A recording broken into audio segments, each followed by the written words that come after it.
그래요. 우리 기도하고 시작하겠습니다.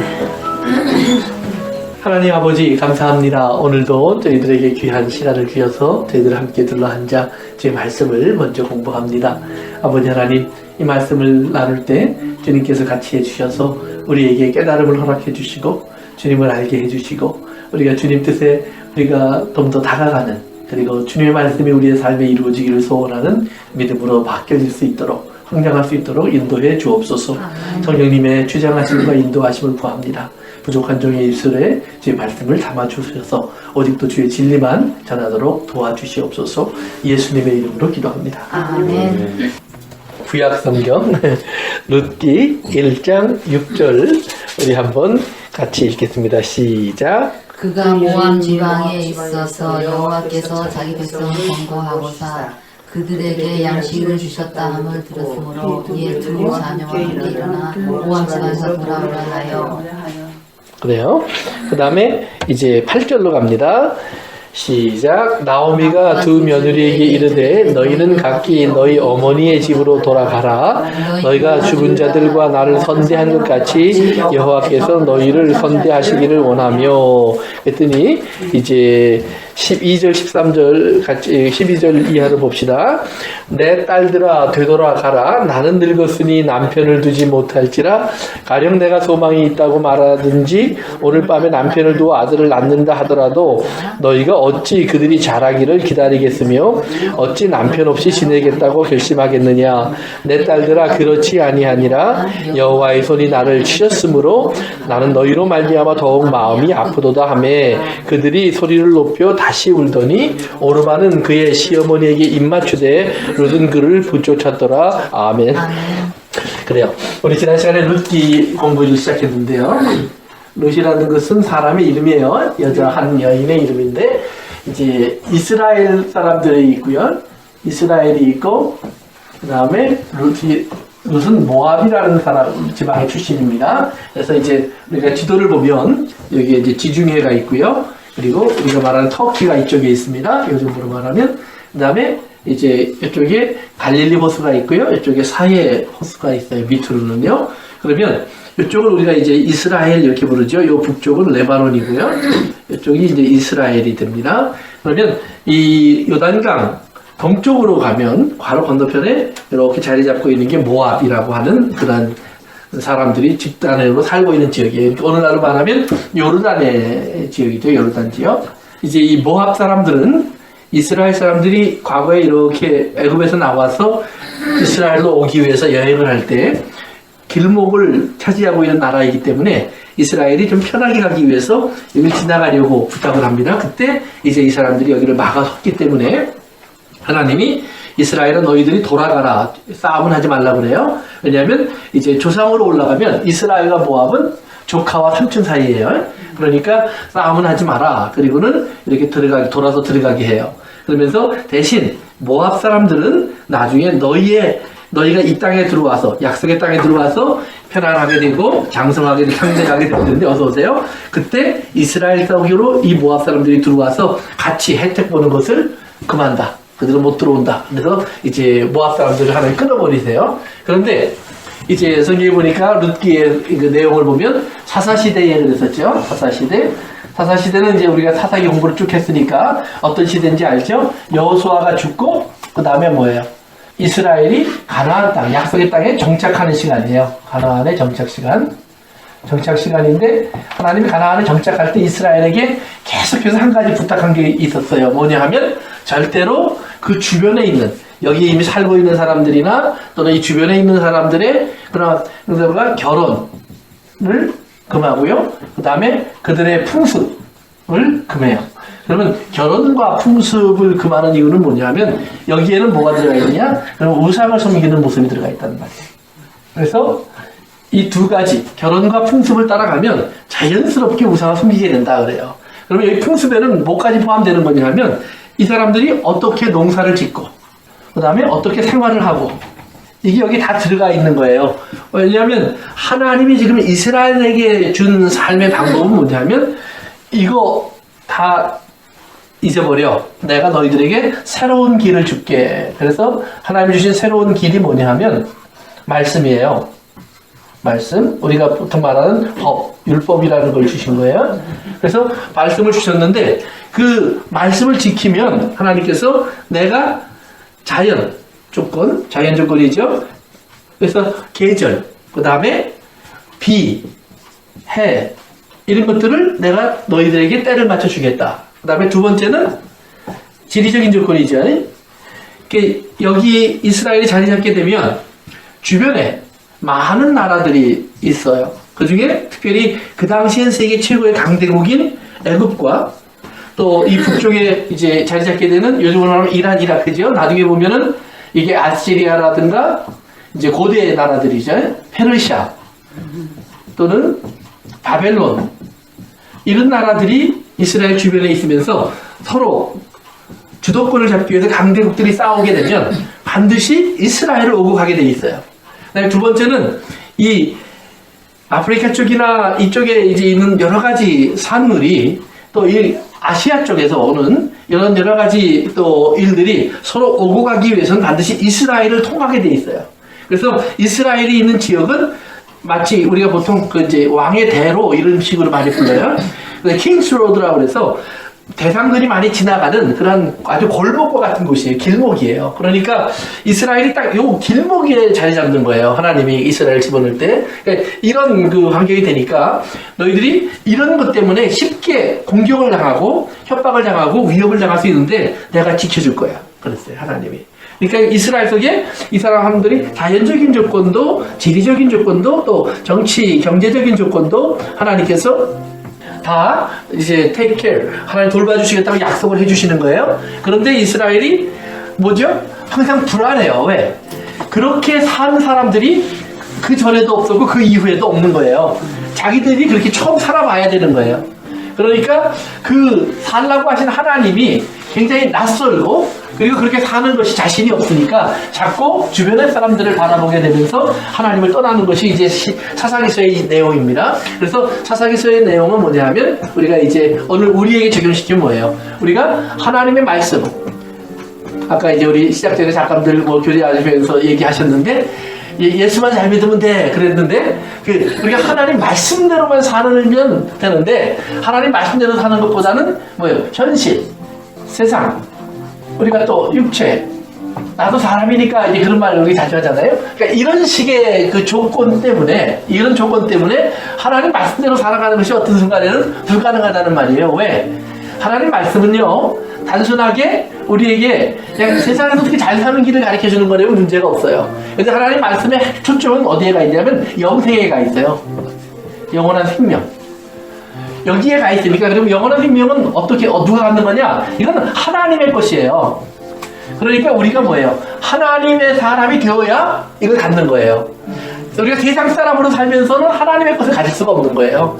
하나님의 사람이 되어야 하나님의 것을 갖는 거거든요. 그러니까 하나님이 하나님 것처럼 우리를 만들어 가시는 거예요. 하나님의 것이 되라. 그러니까 그래서 우리를 성경에 보면 하나님의 자녀, 뭐 예수님의 신부, 뭐 이런 식으로 불러주잖아요. 그러니까 이런 사람이 되라고 하나님이 얘기하시는 건데 이런 사람이 되려면 이 현실과 세상과 육체적인 이런 많은 조건과는 관계없는 요구들, 또 일들 그런 생각들을 하라고 하나님이 자꾸 얘기하신단 말이에요. 그러면 이게 우리에게 와닿느냐 이 말이에요.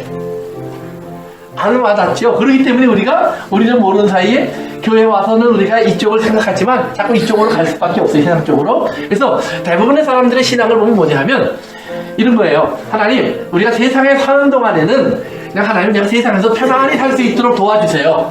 그러다가 내가 이제 죽게 되면 어쩔 수 없이 죽는 거니까 그때는 내가 여기 갈 테니까 영생 갈 테니까 그때 가서 만나고 그전까지는 하나님이 나를 도와줘. 대신 내가 약속하는 게 있는데 내가 크게 죄 안 짓게. 하나님. 그 다음에 하나님 원하시면 내 돈도 잘 드릴게. 그리고 내가 착한 그렇게 살도록 노력을 많이 할게요. 그렇지만 하나님 내가 사는 동안에 자꾸 이쪽으로 가라고 뭐 나한테 여기 귀찮게 하지 마시고 나를 가만히 내버려 두시면 내가 하나님 다 생각하는 게 있어요.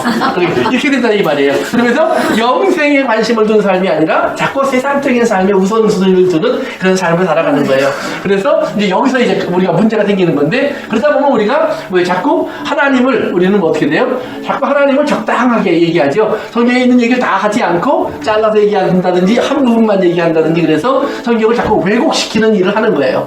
그런데 하나님이 그렇게 살면 너희가 결국 어떻게 되느냐? 너희에게 이제 룻기에서 보여주는 게 뭐냐면 흉년이 왔다 그랬었어요. 지난 시간에 이제 얘기한 겁니다. 근데 흉년이 왔다라는 말은 뭐냐면 하나님이 약속하신 대로 비도 오고 계절도 잘 바뀌면 흉년이 안 와야 되는 거예요. 근데 왜 흉년이 왔느냐? 그러면 흉년이 왔을 때 이건 하나님이 실수한 거 아니고 사람이 잘못한 거예요. 그렇죠? 그러면 뭐예요? 하나님이 실수를 안 하시니까 이건 사람이 잘못한 거예요. 그러면 흉년이 왔으면 우리가 뭐예요? 죄를 돌아보고 우리가 뭐 해야 돼요? 회개해야 돼요. 그러니까 하나님이 아까 이제 우리 성경 공부 시작하기 전에 질문이 있어서 잠깐 우리 얘기했었는데 하나님 후회했다 그런 말이 나오는 것처럼 우리가 우리의 삶을 후회하고 하나님 내가 어떻게 하면 돌아갈 수 있습니까? 그래서 돌아가는 길을 찾아야 되는 거예요. 그런데 우리는 흉년이 오니까 어떻게 해요? 하나님이 있으라고 하는 나라, 하나님이 있으라고 하는데, 하나님이 살라고 하는 곳, 하나님이 살아가는 방법을 가르쳐 주시는 것, 그것대로 하면 이게 내가 흉년밖에 안 되는구나 이렇게 얘기하는 거예요. 내가 죄를 지어서 이 길을 떠나서 이렇게 됐다고 생각을 안 하고 하나님이 하라고 하는 대로, 하나님이 있으라고 하는 대로 있었더니 이렇게 됐구나, 흉년이 왔구나. 그래서 어디로 가요? 흉년이 없는 데를 보는 거예요. 없는 데를 보니까 뭐예요? 흉년이 없는 데는 모압, 성경에 보면 애굽 이런 식으로 나와요. 요거는 다른 말로 보면 세상, 요한계시록에서는 바벨론 이렇게 나오는 거예요. 그러니까 이것은 예수님의 가르침 속에는 부자 이렇게 표현을 해요. 그러니까 여기 뭐예요? 사람이 살기 좋은 곳, 그 다음에 돈도 있고 환경도 좋고 여러 가지 조건도 좋은 곳, 사업하기도 편안하고 이런 곳. 그러니까 이런 곳이 자꾸 보이는 거예요. 그러면 여기 있으면 흉년인데 나는 흉년을 고생하는데 여기 사람들을 보니까 먹고 마시고 잔치하고 놀고 있다는 말이에요. 그러니까 뭐예요? 우리도 그럼 나도 이리로 가면 되지.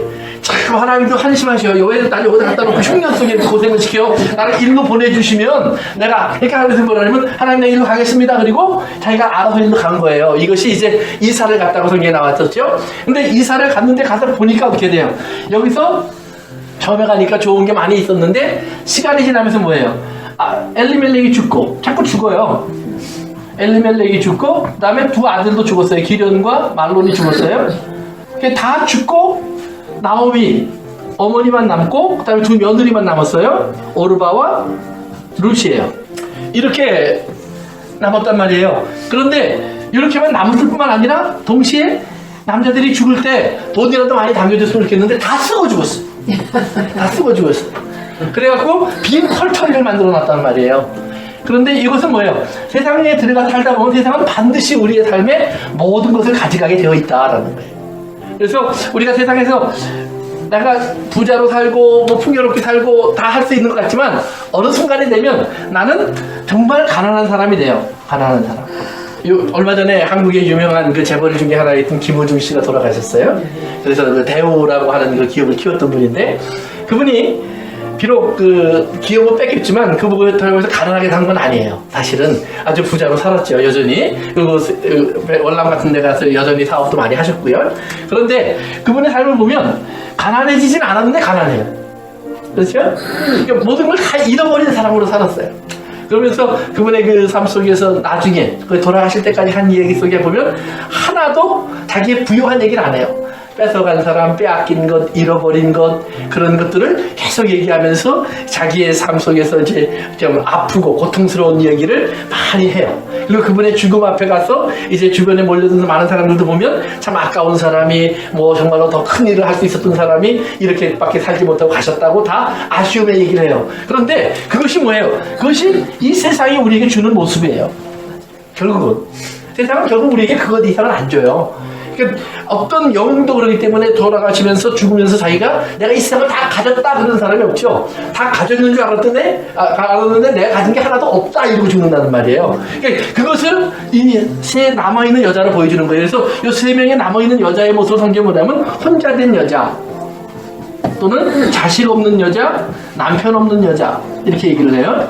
또는 과부 이런 표현을 쓴다고 그랬어요. 그러면 이 표현은 뭐냐면 아주 불쌍한 거예요. 그러면 이 당시로 여러분 돌아가 보시면 왜 자식이 없거나 남편이 없거나 홀로 된 여자들은 불행한 사람이냐? 그들은 이 당시에 세상이 살아가는 방법이 그래요. 세상이 살아가는 방법이 한쪽에서는 창칼로 살아가는 거예요. 창칼로. 또 한쪽에서는 농사로 살아가는 거예요. 물론 뭐 장사도 하는 사람도 있고 그러겠지만 전반적으로 뭐 이 두 가지의 삶의 방법이에요. 그런데 여인들이 이 속에 들어가서 사는 것은 불가능하다는 말이에요. 땅이 있어도 농사를 제대로 짓지 못하고, 그리고 자기에게 창칼이 있다고 해서 싸운다고 해서 자기를 지킬 수 있는 여자들이 거의 없는 거예요. 그러니까 어떻게 돼요? 결국은 거지처럼 살든지 또는 뭐예요? 몸을 파는 사람이 되든지 이런 식의 불쌍한 삶을 살 수밖에 없는 사람이 된다는 말이에요. 그런데 이런 불쌍한 사람이 되었을 때 이제 성경에 보니까 오늘 우리가 6절 읽었는데 룻기 1장 6절에 뭐라고 나와 있어요? 다시 한번 가서 읽어보세요. 룻기 1장 6절. 그때 이제 복음이 들려요. 들어보세요. 시작. 그들에게 여호와께 자기 백성을 권고하사 그들에게 양식을 주셨다 함을 듣고 이에 두 자매와 함께 일어나 모압 지방에서 돌아오더라. 그래서 이렇게 고생하고 있는데 이제 홀로 여자들끼리 남아서 고생을 하고 있는데 무슨 소식이 들려지냐면 베들레헴에 하나님께서 돌아보셔서 양식을 주셨다 이렇게 나오는 거예요. 그러니까 이들이 떠날 때는 뭐예요? 흉년 때문에 떠났어요. 그렇죠? 그런데 흉년 때문에 떠나서 모압에 와서 보니까 뭐가 됐어요? 거지가 됐어요. 다 모든 걸 잃어버린 슬픔의 사람이 됐어요. 그래서 자기 이름을 마라라고 바꾸죠. 슬픔의 사람. 그래서 마라. 마라라는 말은 비러니스. 그래서 쓰다, 그 다음에 독을 마시는 그런 상태, 뭐 이런 표현입니다. 그러니까 참 불행한 사람이라고 자기를 말하고 있어요. 흉년보다도 더 불행해진 거예요. 그런데 여기에서 이제 이쯤에서 고향 소식을 들어보니까 하나님께서 자기들을 흉년 때문에 도망쳐 왔는데 돌아보셨다라는 말은 뭐냐면 기억하셨다라는 말이에요.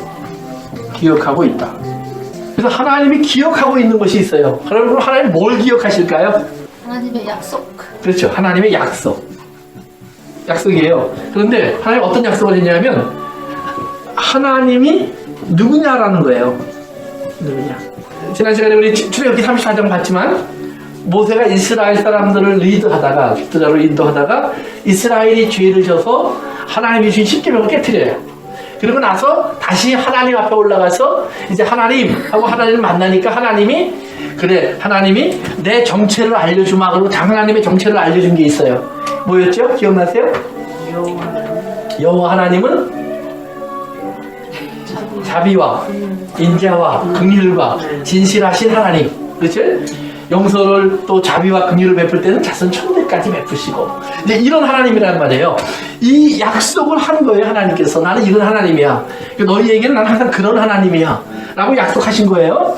그러니까 이 약속하신 하나님은 기억하고 있는 거예요.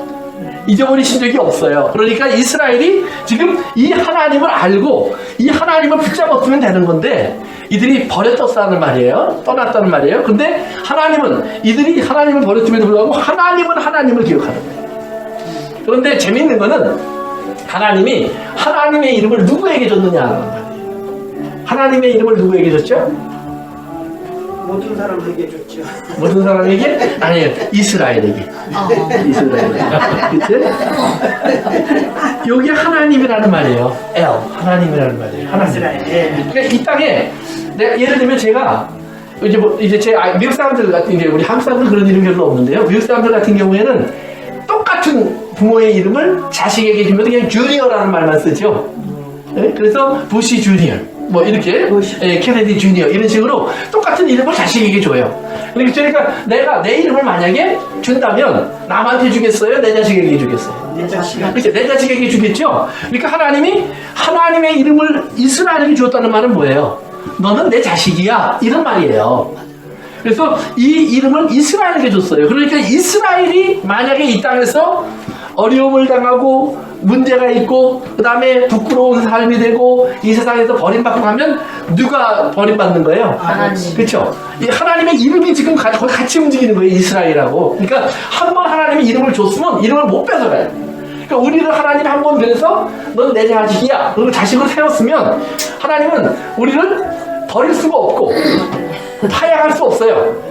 그러니까 양자를 우리가 들였다가 파양한다고 그러죠. 넌 더 이상 내 자식 아니야. 나랑 관계가 없어. 이렇게 버리는 사람이 있단 말이에요. 근데 그것처럼 하나님 그럴 수 없어요. 하나님은 한 번 하나님을 낳았으면 죽어도 하나님 자식이에요. 그때부터는. 그러니까 우리에게 하나님의 이름이 항상 있기 때문에 우리가 어떻게 되느냐가 하나님의 이름과 같이 움직이는 거예요.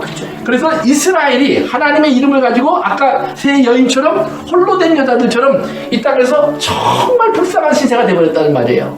그러니까 하나님께서 뭐냐면 내가 내 이름을 기억해서 내 이름을 다시 세워야 돼. 하나님의 이름으로. 근데 하나님의 이름을 세우는데 뭐예요? 이스라엘이라는 민족은 빼놓고 하나님의 이름만 딱 가져갈 수는 없다는 말이에요. 세우려면 같이 세워야 되는 거예요. 그러니까 돌아보사라는 말은 뭐예요? 하나님의 이름을 다시 세우기 위한 일을 시작하셨다라는 말이에요. 그러면 하나님의 이름을 다시 세우는 일을 시작했는데 그게 뭐냐? 양식을 주신 거예요. 양식을 주신 것은 뭐냐면 하나님이 뭐예요? 다시 약속하신 대로 하늘과 땅과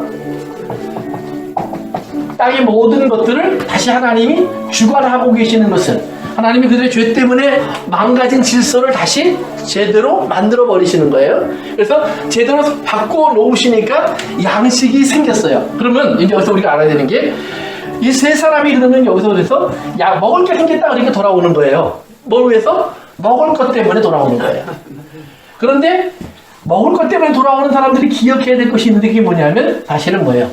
말씀이 있었기 때문에 또 뭐예요? 하나님이 계셨기 때문에 이게 다시 생긴 거예요.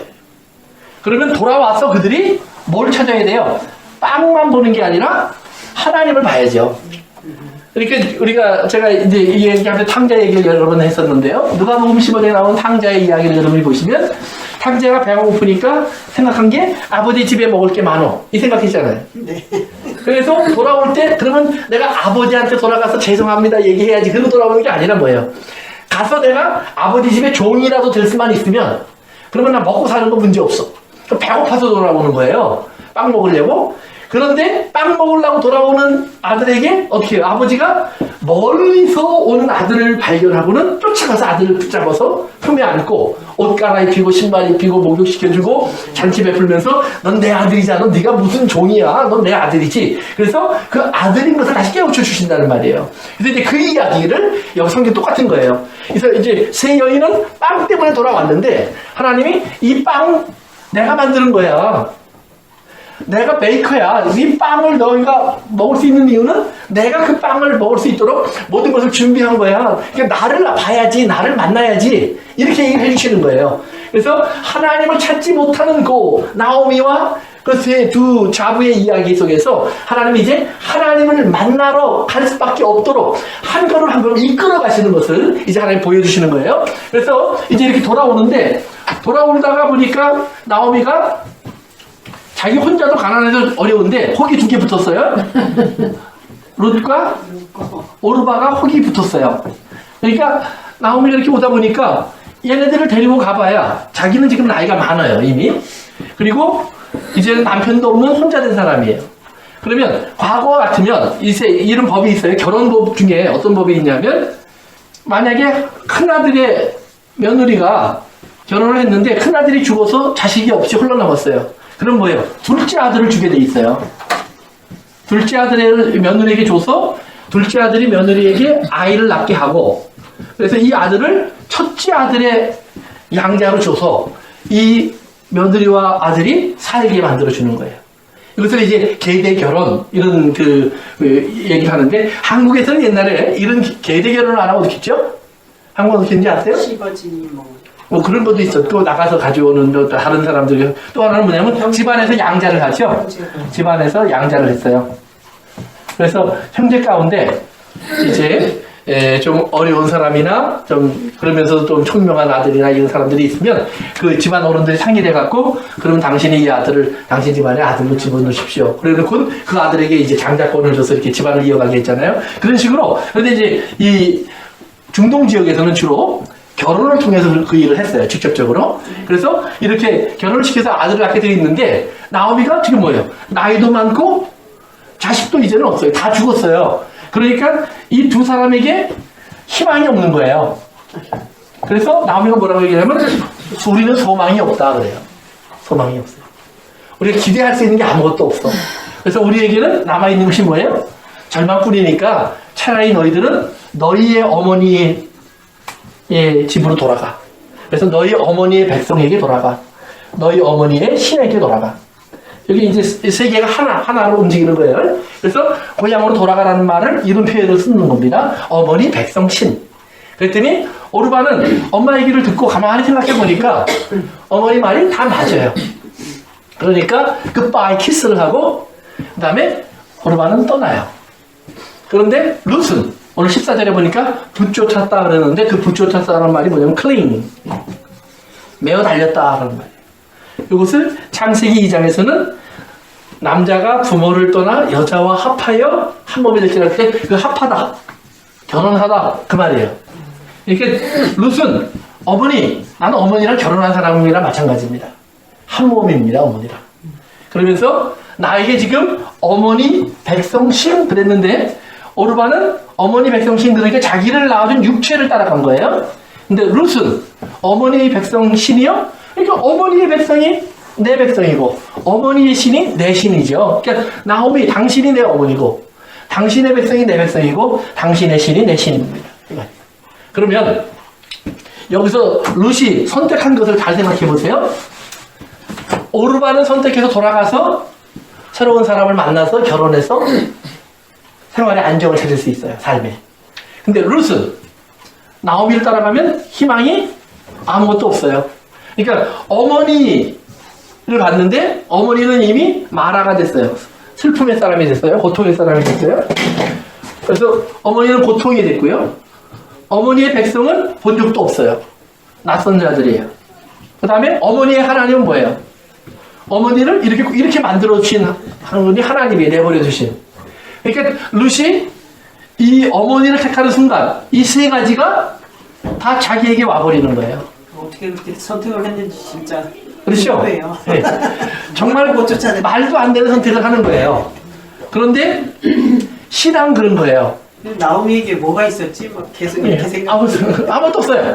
근데 보세요. 나오미가 그런데 여기서 한 가지 뭐예요? 하나님이 돌아보셨다라는 말이에요. 보심과 양심. 여기 있는 것보다는 낫다 이 말이에요. 거기 가면 그래도 적어도 탕자가 아버지 생각하는 것처럼 먹을 건 있을 거야. 근데 그래서 뭘 생각하는 거냐 하면 이제 곧 다음부터 여러분이 보시면 이제 하나님 말씀이 계속해서 등장합니다.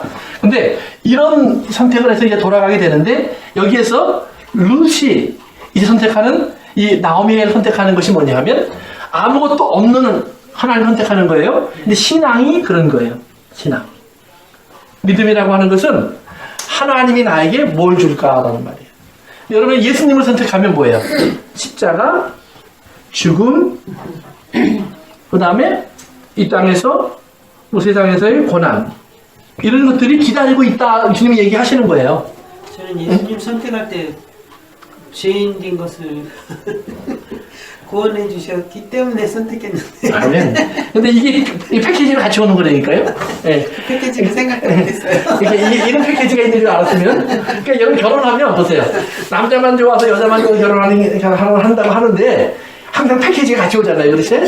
시어머니도 같이 오고, 그 다음에 처가도 같이 오고, 시아주버니도 같이 오고, 처남도 같이 오고, 단체로 오잖아요.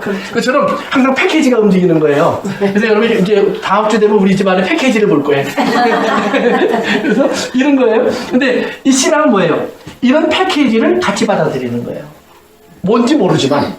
이 하나님이 과연 이렇게 하신 하나님인데 도대체 어떤 하나님이기에 이런 일을 하셨는지 난 모르지만 그래서 나는 뭐예요? 나오미를 버릴 수 없어서 이렇게 이제 룻이 하나가 되는 거예요. 그러면 룻이 나오미를 통해서 발견하는 것이 뭐냐면 아무것도 줄 수 없는 신랑이에요. 보이지 않는 신랑이에요. 존재하지 않는 신랑이에요. 과연 나에게 무엇을 줄 수 있는 신랑인가? 예수님이 과연 나에게 무엇을 해줄 수 있는 신랑인가요? 이런 말이에요. 그런데 이렇게 룻이 돌아올 때 이렇게 보면 처음에 그래서 마라로 돌아오는데 우리가 이제 예수님을 보면 그렇죠. 예수님이 십자가에 달리실 때 마라가 된 여자가 하나 있었어요. 슬픔의 여자가 누구일까요? 마리아. 그렇죠. 마리아. 마리아는 누구죠? 예수님의 어머니예요. 아들이 지금 여기에서 이렇게 십자가에 못 박혀 죽으니까 어머니는 뭐예요? 마음이 찢어질 듯 아프겠죠. 그건 뭐 말할 필요가 없는 거예요. 그러니까 마리아는 뭐예요? 마라예요. 그래서 마리아라는 말의 어원이 마라예요.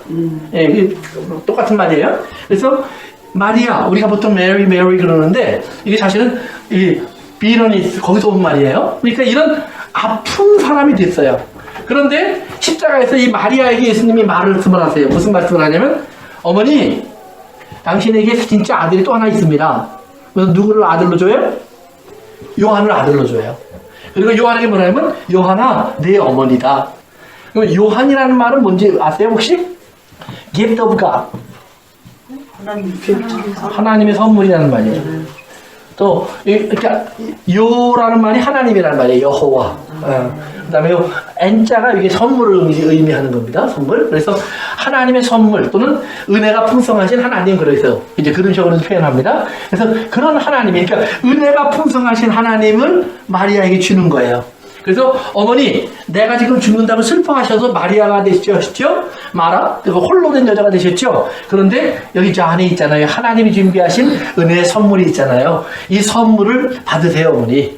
그러면 어머니도 이제는 뭐예요? 기쁨의 사람이 되고, 요한도 어머니를 잃어버린, 형을 잃어버린, 나를 잃어버린 고아가 아니라 어머니를 가진 귀한 사랑받는 아들이 될 겁니다. 그래서 마리아와 요한의 관계를 만들어주는 거예요. 그러니까 우리가 신앙생활은 그런 거예요. 그래서 예수님을 믿는 것은 아까 볼 때는 아무것도 없어요. 여기에. 이런 것, 십자가, 죽음, 고난, 이런 실험밖에 없는데 그 십자가, 죽음, 고난에 있는 예수님을 통해서 예수님이 마라가 된 우리의 모습에게 요한과 같은 새로운 아들을 주셔서, 그러면 요한이라고 하는 하나님의 선물인 아들은 뭐냐? 그건 뭐예요? 하나님의 성령으로 준비된 아들이 있다는 말이에요. 그러면 이제 나오미와 룻이 돌아왔을 때 성경에 보니까 2장부터 등장하는 한 남자가 있어요. 그 남자의 이름이 뭐냐 하면 보아스예요. 보아스. 봤어 이 말이에요. 보아스. 그래요. 근데 보아스라는 말인데 이 보아스는 어떤 사람이냐 하면 나중에 성경에 보시면 친척이에요. 친족. 그 다음에 우리는 기업을 물을 자. 나중에 보면 이름과 나옵니다. 기업을 물을 자. 또 그다음에 부요한 자. 이런 식으로 이제 성경에 설명이 되어 있습니다. 특히 2장 1절 한번 읽어볼까요? 2장 1절 같이 읽어봅니다. 시작. 나오미의 남편 엘리멜렉의 친족으로 유력한 자가 있으니 그의 이름은 보아스더라. 아멘. 그 다음에 20절로 가보세요. 20절. 2장 20절 시작. 나오미가 자기에게 이르되 여호와 복이 그에게 있기를 원하노라. 그가 설련한 자와 사랑한 자에게 은혜 베풀기를 굴지를 아니하리라. 나오미가 또 그에게 이르되 그 사람은 우리 근거리니 우리 기업 무자 중 하나이니라. 그렇죠. 보면 친족이라는 말은 뭐냐면 친족이라는 말인데요. 그때 쓰는 단어가 야다라는 단어를 써요. 야다. 그 야다라는 말은 알다라는 말이에요. 아는데 어떻게 하는 거냐 하면 정말로 은밀한 것까지 다 아는 거예요. 모든 걸 다 아는 거예요. 그래서 이건 부부관계를 얘기할 때도 야다라고 써요. 그래서 한 남자가 한 여자를 알았다. 이 야다라는 말로 쓰면 단순하게 얼굴을 아는 것이 아니라 그의 삶 전체가 부부가 된 것처럼 알게 됐다. 그런 표현이에요. 그러니까 보아스가 친족이라는 말은 뭐예요? 보아스는 룻과 나오미의 모든 것을 아는 사람이다. 이런 말이에요. 그 다음에 두 번째는 기업을 물을 자라는 말은 뭐냐면 이 두 사람은 지금 거지가 됐잖아요. 그런데 거지가 되기 전에 원래 베들레헴에 살 때 하나님이 땅을 나눠주신 것이 있었어요. 그런데 모압으로 이사가면서 이거 다 버렸거든요. 그런데 뭐예요? 자기는 이걸 다시 회복할 방법이 없지만 보아스가 이것을 회복해 줄 수 있는 능력을 갖고 있고, 그 다음에 그 권리를 가진 사람이에요. 뭐에 의해서? 하나님의 법에 의해서. 그러니까 하나님이 이런 법을 미리 다시 만들어 놓으신 거예요. 그 다음에 세 번째는 그걸 할 수 있는 사람일 뿐만 아니라 1절에 다시 가서 보시니까 유력한 자 그랬죠. 유력하다. 유력하다라는 말은 뭐냐면 힘과 능력이 가득하다 이 말이에요. 힘과 능력이 가득하다. 잘 알고 법적으로 하나님이 이걸 하라고 한 사람 중에 하나고, 그 다음에 뭐예요? 부여해요. 힘과 능력이 가득해요. 그런데 힘과 능력만 가득할 뿐 아니라 그 다음에 또 내려갑시다. 우리 9절로 내려가 보세요. 이제 보아스가 자기의 밭을 추수하는 사람들에게 명령하는 거예요. 룻에 대해서. 그 소년들에게 명령하여 너를 건드리지 말라 하였더니 목이 마르거든 그릇에 가서 소년들이 기려온 것을 마실지니라. 그래서 이제 룻을 보호하면서 저 여자를 잘 대해줘 이렇게 얘기한 거예요. 그러면서 이제 10절에 가서 같이 읽습니다. 시작. 룻이 땅에 이르러 그레하며 그에게 이르되 나는 이방 여인이여는 당신이 어찌하여 내게 은혜를 베푸시며 나를 돌아보시나이까. 여기서 돌아본다라는 얘기가 나오죠. 아까 1장에서 돌아보심이라는 것은 언약을 기억하는 파쿼드라는 단어인데요. 여기 조금 다른 단어를 써요. 그러나 기본적으로 의미는 같은 겁니다. 그런데 여기서 돌아본다는 말의 핵심은 뭐냐면 recognize예요. recognize 한다는 말은 뭐예요? 알아보는 거예요.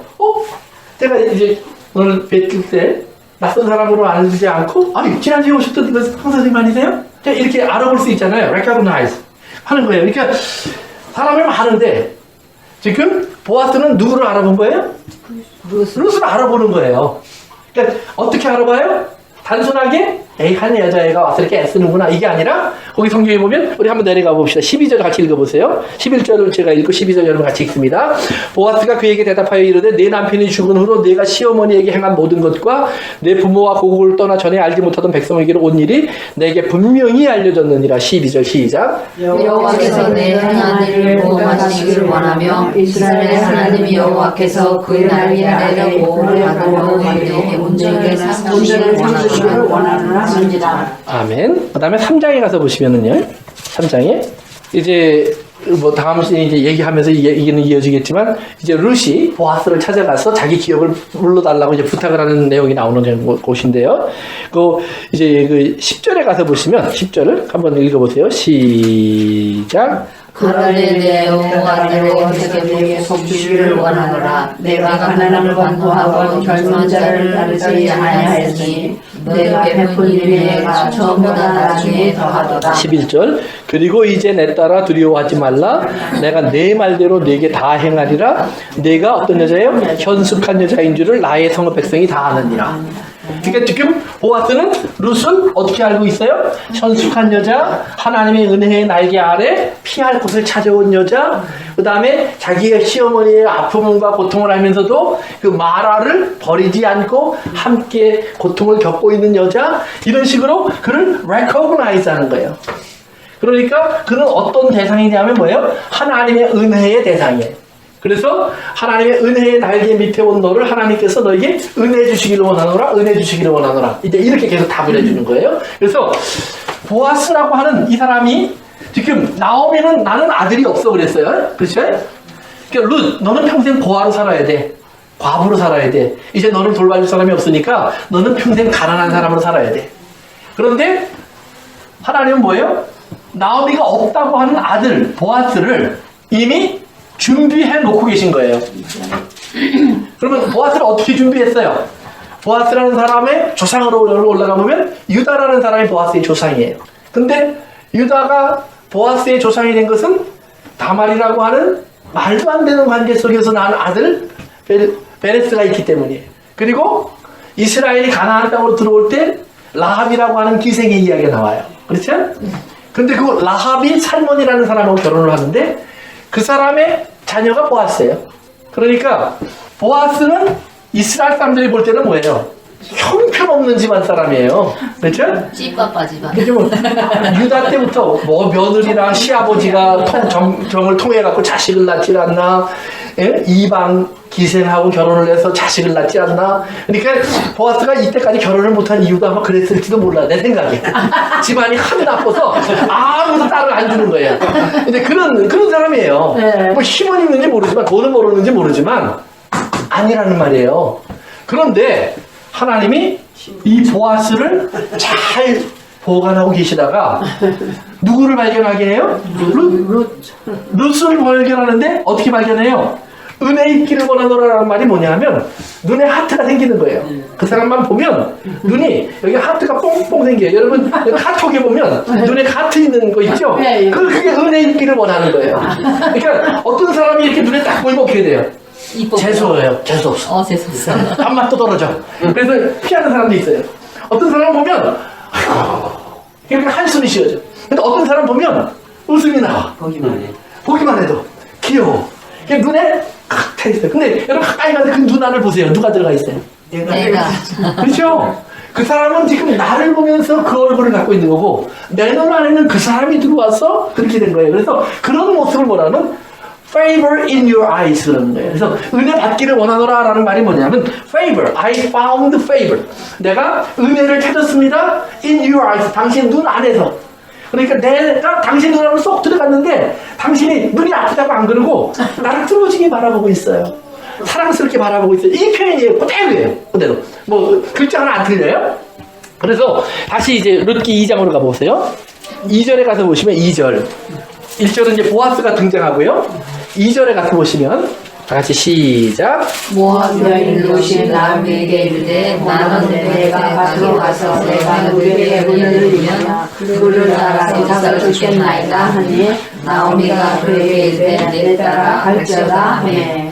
그러니까 뭐라 그래요? 그 룻이 내가 어딜 가서 누군가 나를 바라보는데 은혜를 입으면, 그러니까 뭐예요? 나를 바라볼 때 하트가 나오는 걸 내가 발견하면 내가 거리를 따라가겠습니다. 그러는 거예요. 그러니까 나오미가 가라 그래요. 그래서 왜 그러면 이제 그 말을 하는 거냐면 중요한 거예요. 보세요. 내가 지금 밭을 추수해요. 근데 누가 와서 내 추수하는 밭에서 막 주워가.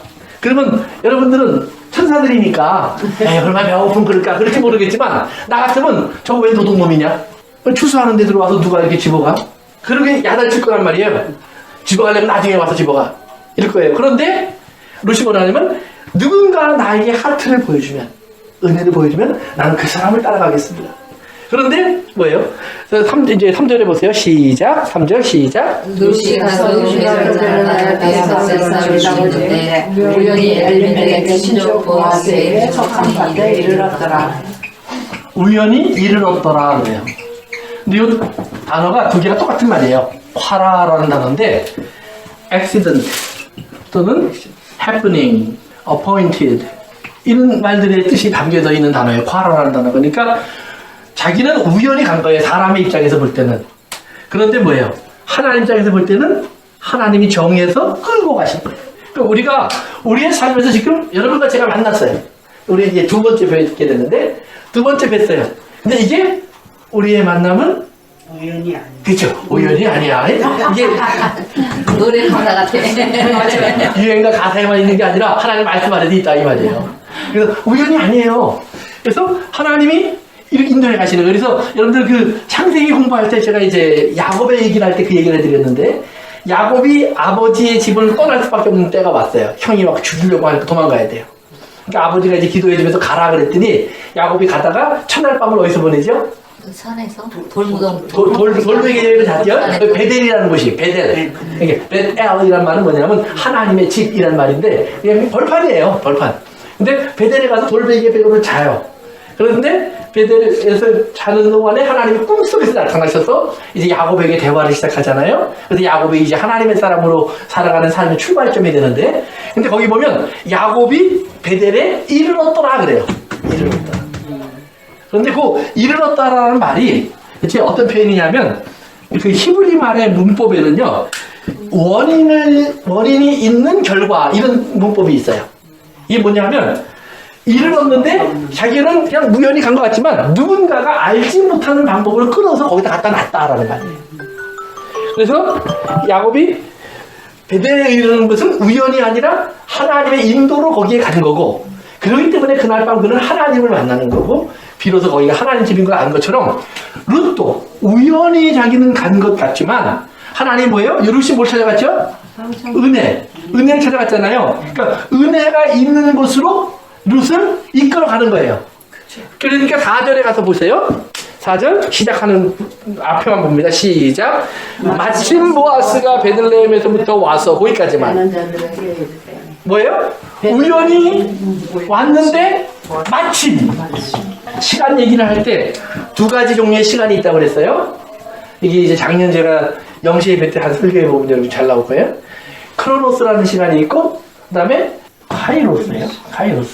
카이로스라는 시간이 있어요. 두 가지 시간이 있어요. 하나는 뭐냐면 크로노스라는 말은 크로노로지, 시간이 흘러가는 거예요. 하루 24시간, 1년 365일, 그래서 시간은 흘러가요. 이렇게. 그런데 카이로스라는 말은 appointed time. 그런 흘러가는 시간 속에 특별한 시간들이 있어요. 예를 들면 생일, 결혼 기념일, 또는 누구를 만나기로 한 날, 앞으로 10년 있다가 우리 어디 다시 만나서 우리 한번 그동안 우리 어떻게 했는지 한번 우리 돌아보자. 뭐 이런 특별한 약속이 있는 날들이 있잖아요. 저는 하나님이 특별히 정해놓은 시간들이 있다는 말이에요. 그게 마침이에요. 마침. 그러니까 우연히 이루는 것 같은데 시간이 딱 맞아버려요. 그러니까 이건 뭐예요? 하나님의 계획이라는 말이에요. 그래서 하나님이 준비하신 것. 그래서 사도 바울이 성경에 뭐냐면 하나님께서 준비하신 시간이 네게 가까이 있어. 그러니까 make the most out of your time 그러잖아요. opportunity. 그러니까 너에게 주어진 그 시간, 요 마침이라는 때를 네가 최선을 다해봐. 하나님께서 얼마나 큰 은혜를 내게 주실지 알지 못해. 그런 표현이 있는 것처럼 여러분들이 그런 만남을 하나님이 이끌어 가신 거예요. 그래서 그 만남 속으로 이끌어 들어가니까 거기에 뭐가 있느냐? 바로 이제 4절 끝부분에 보면 이렇게 돼 있어요.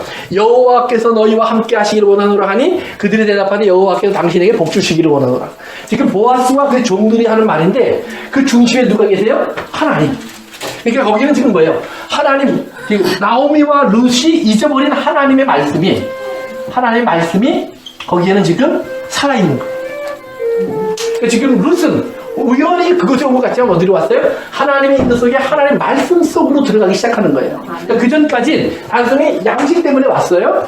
또 밭으로 간 것도 양식 때문에 온 거예요. 그런데 돌아온 탕자를 아버지가 바꾸어 와서 아들로 만든 것처럼 하나님께서 그런 룻을 하나님의 말씀의 세계를 자꾸 끌어들여서 이제 저가 진짜 하나님의 사람이 될 수 있도록 룻을 이제 뭐예요? 하나님이 얼싸안고 뒹구시기 시작하시는 사랑의 이야기가 그 다음으로 시작되는 거예요. 그래서 하나님이 룻을 얼싸안는 것, 그것이 뭐냐면 룻이 나오미를 클링 온 매어다니면서 어머니 나는 어머니를 놓지 못합니다 이랬던 것처럼 하나님이 사실은 룻을 그렇게 붙잡고 있는 이야기가 그 다음에 이어져요. 그래서 그 다음부터 보면 그 룻이 나오미를 붙잡았더라는 이야기가 똑같은 단어가 몇 번 반복되기 시작해요. 그래서 룻아 너가 여기 떠나지 마. 여기 꼭 붙잡아 있어. 여기 꼭 매몰로 있어. 그런 분들에게 이런 일이 있을 거야. 이런 일이 있을 거야. 하나님께서 그 일을 반복시켜 주고 계세요. 그래서 여러분들 거기까지 오늘 공부하겠는데 꼭 여러분 기억하시면서 룻기를 좀 읽어보세요. 룻기는 너무 많이 예수님의 이야기가 꽉 차있는 이야기예요. 그래서 여러분 이 룻기 읽어보시고요. 4장밖에 안 되니까 그러면서 옛날 얘기처럼 읽으셔도 좋아요. 옛날 얘기처럼 읽으셔도 좋고 이스라엘 사람들이 그래서 이거는 결혼할 때 꼭 한 번씩 읽는 이야기예요. 이스라엘 결혼식에는 빠지지 않는 이야기 속에 하나가 룻기의 이야기인데 마음에 좀 잘 간직하시기 바라고 다음 주는 쉬겠습니다. 한 주. 그리고 그 다음 주부터 1월 첫째 주부터 다시 시작합니다. 그러니까 한 주 쉬니까 여러분들 한 주 방학하는 것도 잘 즐기시길 바라요. 그래 기도하겠습니다. 아버지 하나님 감사합니다. 오늘 저희들에게 주신 귀한 시간을 통해 나눈 하나님의 말씀이 우리들의 마음속에 또 생각 속에 잘 머물러 있어서 기억나게 해주셔서 우리가 주님의 뜻을 잊지 않고 살아갈 수 있도록 주님의 사람답게 살아갈 수 있도록 인도해 주옵소서. 예수님의 이름으로 기도합니다. 아멘. 감사합니다. 거기까지 하겠습니다.